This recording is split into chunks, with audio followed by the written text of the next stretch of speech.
Okay, so good afternoon, everyone. I later you are going to comment the hashtag CMC Teachers Day later. Makinig po kayo. Thank you so much. Kahit wala pa yung instruction, still ginawa nyo na. Wag muna. Wala pa po.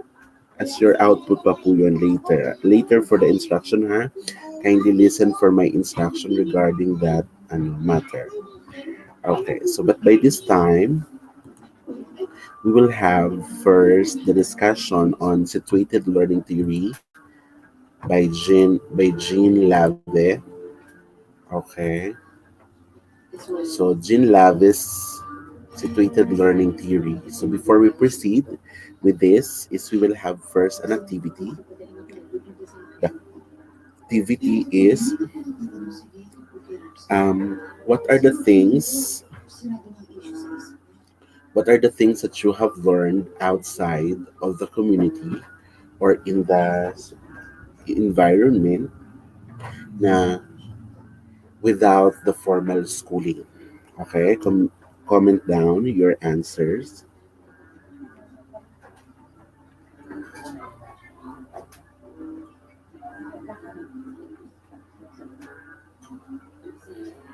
Again, the question is what are the things that you have learned, not what you have learned outside, not in the four corners of the classroom?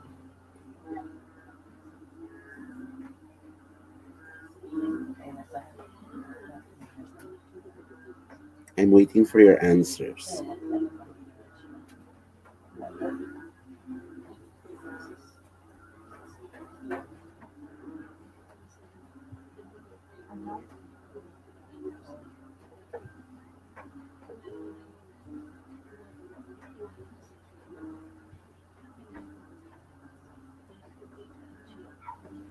Okay, according to Miss Maricar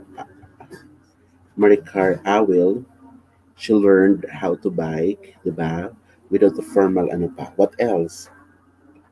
I've been in love with my opposite according to Miss Malu Hate. What else? What you have learned now we're in. Okay, I have learned that wherever you look, everything that happens as a purpose or reason. Wow. Si Jan Erel, parang kasali si Jan Erel sa pageant. Okay, ano pa? What else? What else you have learned without the formal schooling?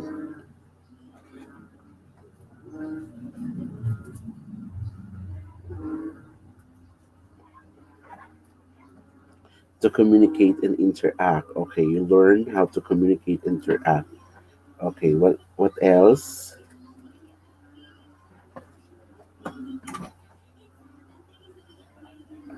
Again, ang iba nagko-comment nang hindi naman dapat i-comment. Hindi po ngayon yan. Later pa po ang output with regards to the hashtag that I learned to interact with others. Okay, so very good. So what are the your answers are very correct. There is a relationship of this top of your answers to the topic that we are going to discuss. So the topic that we're going to discuss is situated learning theory by Jean Lave. So situated learning theory, first presented by Jean Lave and Etienne Wenger, explains the process and development of learning when individuals have the opportunity to participate in a community of practice. Okay, so most of you are in the community, most of you are dealing with the people in the community, so you are able to interact with them, you are able to learn something, 'di ba? So sa inyong mga paligid. So yung paglilinis ng kapaligiran, yung pagtatanim naman ng mga puno at mga gulay, some of that are not are not introduced or teach in the formal schooling. So what you have learned it is you have learned it outside. I in yeah. So these are the situated learning theory. So what is situated learning theory? Situated learning theory states that every idea and human action is a generalization. Adapted to the ongoing environment, it is founded on the belief that what people learn, see, and do is situated in their role as a member of a community. So, very important, especially nowadays that we're having the learning by observation, learning by doing. So most of us learn through observation. You are observing your parents, you are observing ano po. So what other things na you have learned from your parents or at home nung nasa loob kayo ng tahanan? Please comment your answers.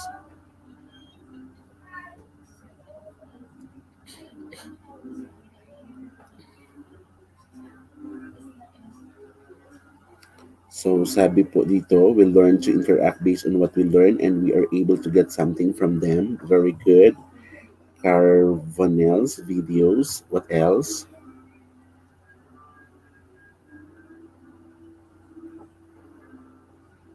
Yan, you've learned to cook malu. Sige, very good. Yan, ano pa?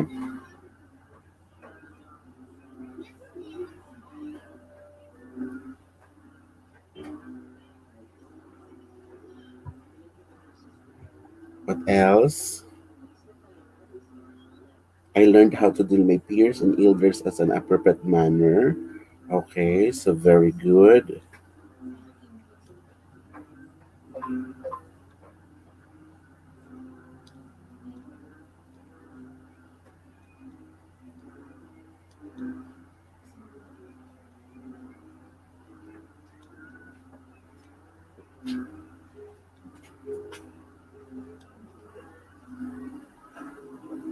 I learned how to, okay. That is the very important naman talaga that you learn something with them in your ano po, neighbor, and you learned with the household source. Okay, so very good. So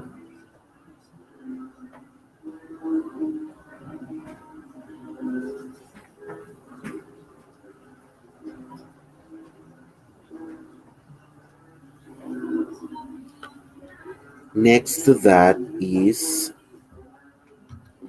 what is situated learning theory examples. The idea of situated learning underpins authentic e-learning opportunities. For example, the real world examples of situated learning may include teaching placements where students are immersed and active within an actual classroom environment or sports practice which may replicate an actual game. So that is the situated learning. So again, real world example is situated learning may include teaching placements where students are immersed and active within an actual classroom environment or sports practice which may replicate an actual game. So for example, in your case, okay. So sa maraming sagot, very good. Guiding with my mother and father. Guiding my mother, okay. So guiding, yes, sabi ni John is etiquette. Very good. So in your case, as a teacher, as a future teacher, how situated learning theory will be applied sa inyo? I'm looking for at walang mag-comment ng hashtag CMC Teachers Day. Mamaya pa yan. I'm asking now, as a future teachers, how how will you use situated learning theory?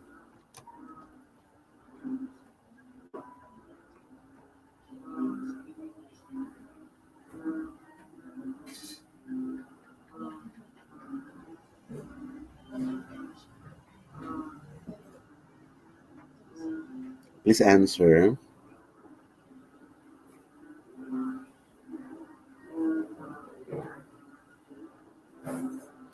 So an example for you is, mm, uh, you will have your practice teaching. So you will experience something in the field as a future teacher. So you are going to learn something in that in that practicum, in that practice teaching. In other courses, they have the so-called OJT. Sabi ni Jo Marie, as a future teacher, I will use situated learning theory by giving activities situated on targets of lessons being discussed or something. Okay, so very good. So that is for the situated learning. What is the importance of situated learning? By giving activities that they can relate to the real life situation. Okay, very good, Roseanne. Tama po. So the best thing is they're able to relate on the examples. They're able to relate on the activities you gave based on their real life situation. Okay. So next, the importance of the situated learning theory gives students the chance to engage with real life problem solving contexts. This means that when designing instruction, one must remember the best learning occurs when students are presented with a problem themselves and must think through and act unlike the experts. Okay. So bigyan nyo nga ako ng example sa inyong major na you will present a problem with them, a problem in your subject, and they will think a solution for that. Okay?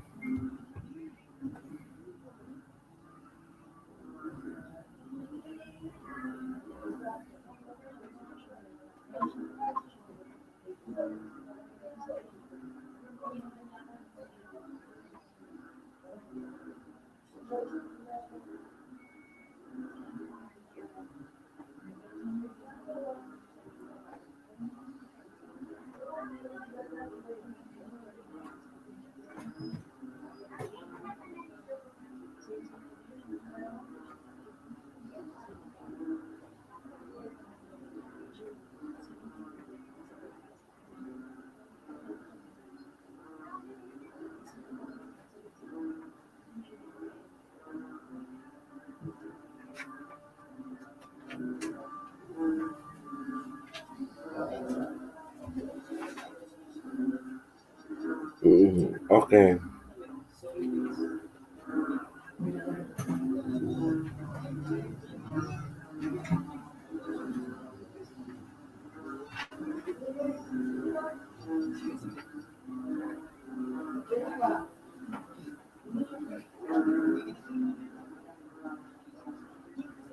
Bigyan nyo nga ako ng ano, ng example in your major. Maybe in your major, something that is,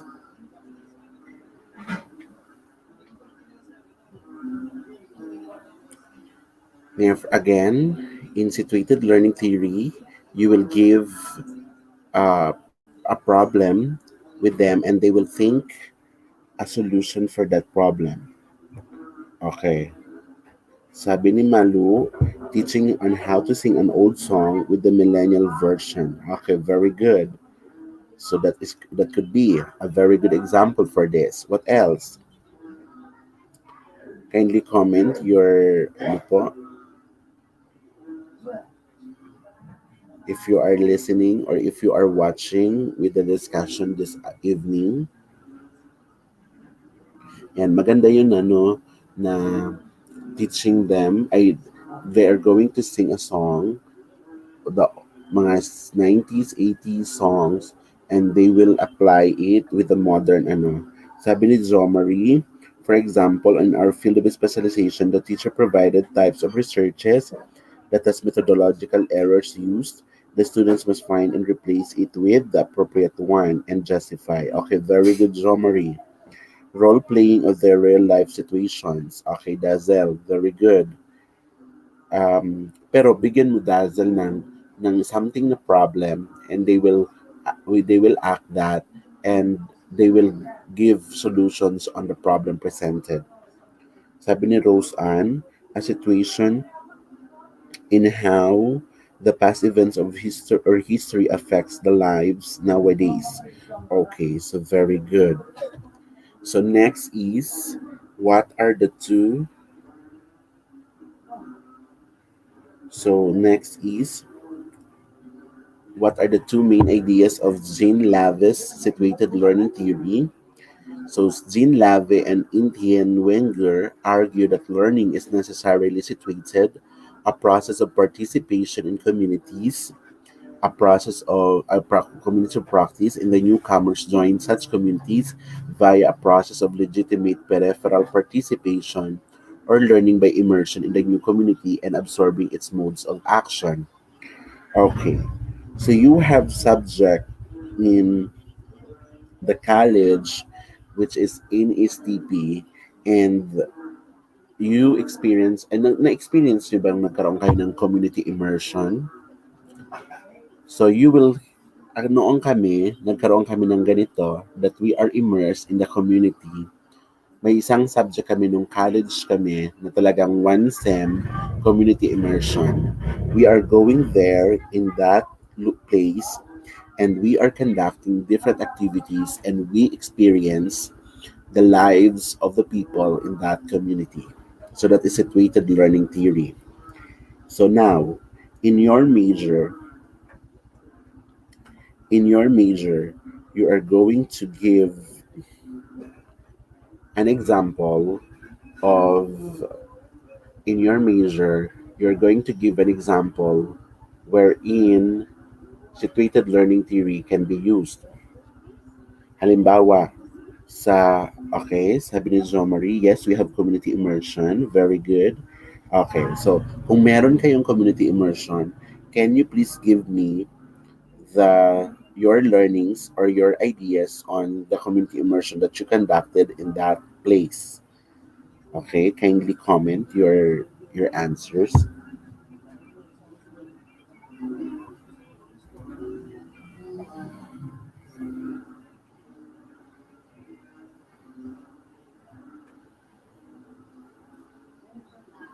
Halimbawa, yung Bikaid, yung magiging yung immersion nila sa Bikaid is they will go there in one place and they will teach dance. Kung ano din yung kakaibang dance nila. Okay.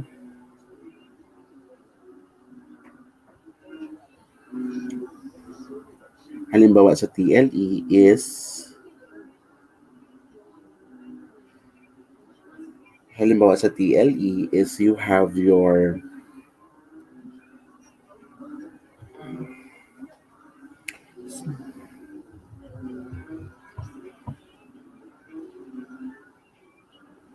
in your TLE ngayon, for example, you are there in the community and you are conducting a livelihood program in a livelihood project. So you are teaching the community on how to run the business.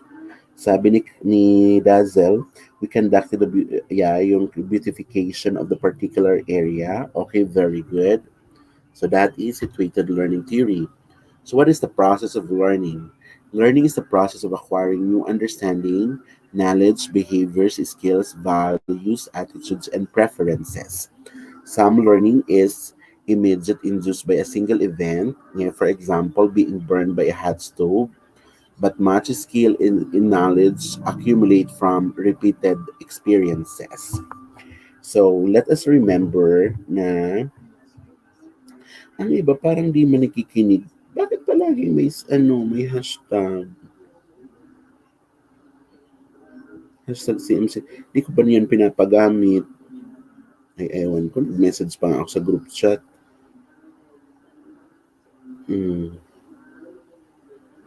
Di ko alam kung nakikinig ba sila, ay nagbabasa ba sila or what. Sabi ko ano, nagbikol na ako. Okay. So sabi, learning takes place if there, tandaan niyo po ito, tandaan niyo po ito na learning takes place if there is a change in the behavior of an individual. Kung may sinabi yung guro, may sinabi yung teacher, and you do that, and you apply it in your life, so there is learning. Pero if you are not doing it and if you are not applying it, there's no learning. There's no learning. Learning does not take place. So immersion for Bikaid is to teach the community about their culture and how they preserve it. Okay, so very good. So yan. So again, yung learning is you acquire understanding. So you are doing this, you are answering your modules, you are answering your self-learning modules because you understand. There is understanding. So another one is you are doing it because you have the knowledge, and you are applying it because you understand, you learn it, so there is a change in your behavior. And you also acquire skills, no? You acquire values, you acquire attitudes. So that's the most importance of that is learning. So what are the four theories of learning?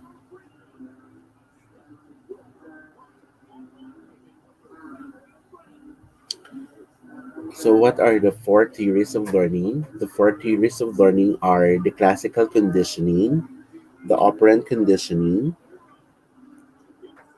cognitive theory, and social learning theory.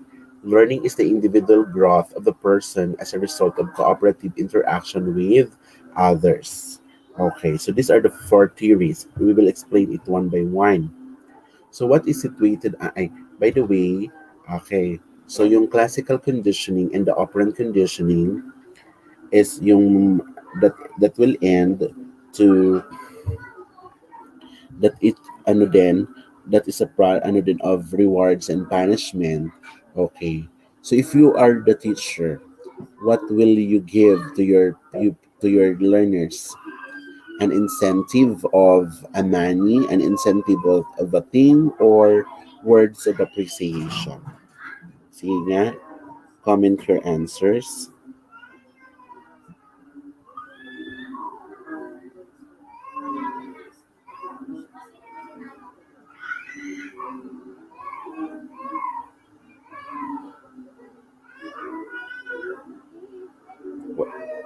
Kasi yung sa if you keep on doing that, it will now become an operant conditioning.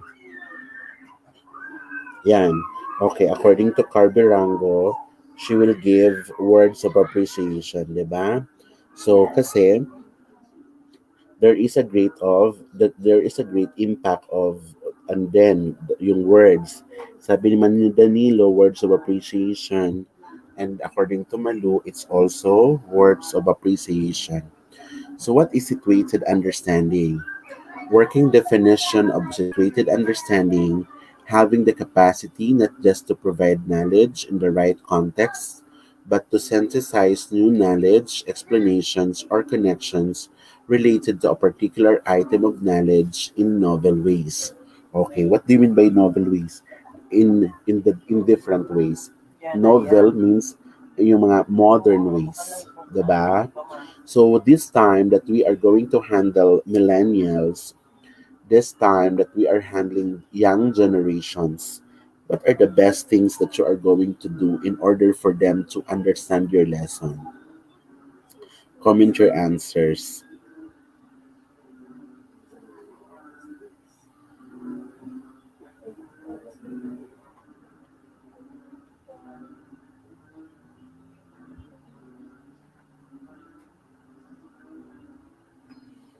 And for example, my student answered correctly the question raised by the teacher. I can give him or her additional points and words of appreciation. This helps to motivate others to do the same. Okay, very good, Zomari. Okay. Yan, gusto ko ang mga sagot ni Zomari. Ano pa? Ano yung isa pa, yung tanong ko kanina? Sagutan niyo nga po.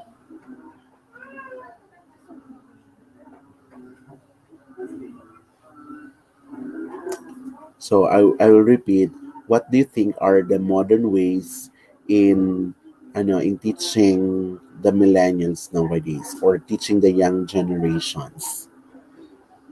We will teach them how they can learn and understand. Very good, Malu. Okay, very interactive pa naman ang mga discussion natin. If most of I, if some of you are joining the discussion through giving comments, sige, ano pa? Sabi ni Mark, okay, classical condition operant. O, bigyan mo ako, Mark Binosa, ng mga examples dyan sa classical operant, cognitive and social learning theory. Kasi yung classical and operant, best thing also na we are doing that. Then yung cognitive is through the different activities that we are giving, and yung social learning theory is by get by letting them to interact, by letting them to interact, and by letting them to perform an activity with the peers or with the group. Okay, giving the students a reward that will feel the way they are appreciated. Okay, very good, Dazzle. Yan, diba? So these are, so what is situated practice in education? Situated practice is a component that values that the experiences and knowledge its students brings to the classroom and builds on the experiences to make real life connections. Okay, yan. So this time, sabi ni Maricar, teach them the process of the task by incorporating technology since students are active and motivated when technology is involved. Very good. Danilo, words of motivation reward the students for them to be more motivated in participating in the class discussion. Okay, I love your answers. Okay, now, balikan ko yung sinasabi ko regarding sa situated practice and education. Situated in the component that values experiences and knowledge the students bring to the classroom and builds on these experiences to make real-life connections. So ngayon, in your chosen major, can you please give me a particular topic in your subject area and the connection of that topic in the real life of your learners?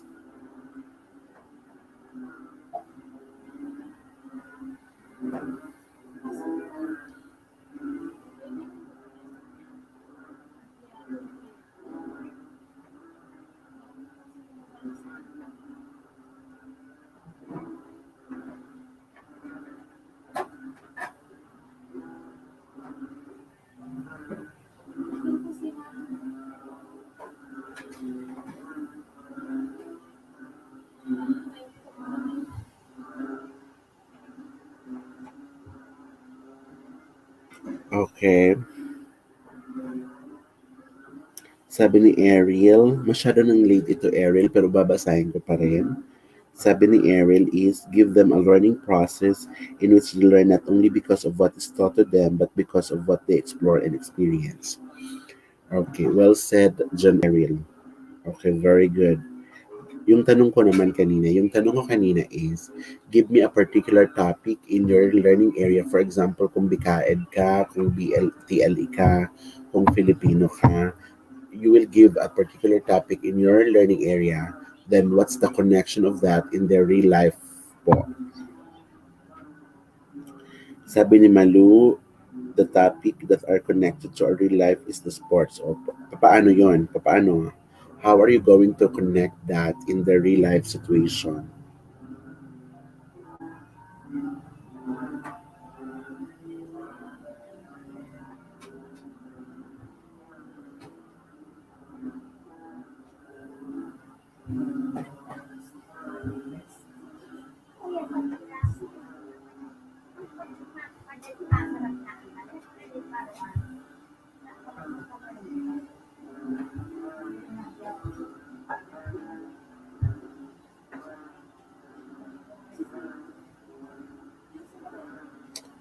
Okay, ano pa? Sige, I'm waiting for your answers. In our everyday living, we have to exercise to have a healthy living. Okay, very good, Malu. Sino pa yung may sagot?